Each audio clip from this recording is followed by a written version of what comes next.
Assalamualaikum dan salam sejahtera. Berikut ialah macam mana cara kita nak memautkan email Delima ke dalam sistem MyRPH.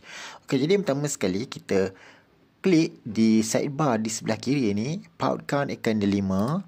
Okey, kemudian kita masukkan akaun Delima ya kat sini. Kemudian klik simpan dan pautkan. Okey, dekat sini akan keluar satu mesej pengesahan email Delima berjaya dipautkan. Anda kini boleh log masuk menggunakan Google. Okey, jadi macam mana cara nak log masuk selepas ini? Okey, cikgu boleh klik je dekat log masuk dengan Delima ataupun Google.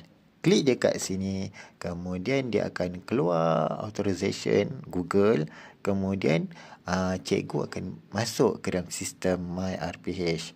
Okey, itu sahaja. Sekian, terima kasih.